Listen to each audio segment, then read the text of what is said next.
ദൃശ്യം 3 അങ്ങനെ നമ്മുടെ ജിത്തു ജോസഫിന്റെയും ലാലേട്ടന്റെയും കോംബോ ആയ ദൃശ്യം 3 ഇതാ ഇപ്പൊ കണ്ടിറങ്ങിയുള്ളൂ. ഫസ്റ്റ് ഹാഫ് നല്ലൊരു സ്റ്റോറി ടെലിംഗ് പോലെയാണ് പോകുന്നത്. ക്യാരക്ടർ ബിൽഡിങ്ങും സ്റ്റോറി ബിൽഡിംഗ് ആയിട്ടുള്ള രീതിയിലാണ് പോകുന്നത്. അതുപോലെ തന്നെ 2-3 സസ്പെൻസ് അവർ ഫസ്റ്റ് ഹാഫിൽ വയ്ക്കുന്നുണ്ട്. മോഹൻലാൽ സർ നമ്മുടെ ജോർജ് കുട്ടി എന്നുള്ള കഥാപാത്രം അതുപോലെ ഗംഭീരമായിട്ടാണ് നമുക്ക് അഭിനയിച്ച് അതിൽ വെച്ചേക്കുന്നത്. ഒരു രക്ഷയില്ല കേട്ടോ അതിൽ അഭിനയമൊക്കെ. എസ്തറും അവരൊക്കെ ഇപ്പോഴത്തെ ഒരു ജെൻസി ആ ഒരു ക്യാരക്ടറൊക്കെ ആയിട്ടാണ് വരുന്നത്. അൻസിബ ആണെങ്കിലും നല്ല രീതിയിൽ അഭിനയിക്കുന്നുണ്ട്. അപ്പോൾ ഇതിൽ ഏറ്റവും ഹൈലൈറ്റ് ആയിട്ട് പറയുന്നത് ഇവിടെ കുറച്ച് വില്ലന്മാരുടെ ക്യാരക്ടേഴ്സ് ഉണ്ട്. അപ്പോൾ ഒരു 3 വില്ലന്മാരൊക്കെ ഉണ്ട്. അതിൽ ഏറ്റവും കൂടുതൽ നമ്മൾ പറയുന്ന ഒന്നാണ് ഒരു വാസണ്ണൻ റോളിലൊക്കെ വരുന്ന ഒരു ക്യാരക്ടർ ഉണ്ട്. അപ്പോൾ ആക്ച്വലി അത് നമ്മൾ സെക്കൻഡിലാണ് ആളെ പ്രതീക്ഷിച്ചത്, പക്ഷെ ആളിപ്പം അതിലുണ്ട്. അപ്പോൾ അവരുടെയൊക്കെ അഭിനയം കിഡുമാണ്. സോ അത് ആരാണ് എന്താണെന്ന് ഞാൻ പറയുന്നില്ല, അതൊക്കെ നിങ്ങൾ എന്തായാലും തിയേറ്ററിൽ തന്നെ പോയി വാച്ച് ചെയ്യണം.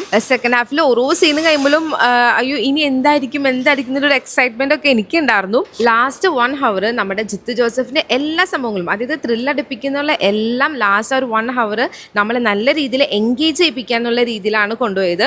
ഇപ്പോൾ നമുക്കൊരു പോലീസ് ഓഫീസറിന്റെ ക്യാരക്ടർ ഉണ്ട് മുരളി ഗോപിയുടെ, അവിടെ മുതൽ ഫുൾ നമുക്ക് ത്രില്ലിങ് നമ്മൾ സ്റ്റാർട്ട് ചെയ്യും.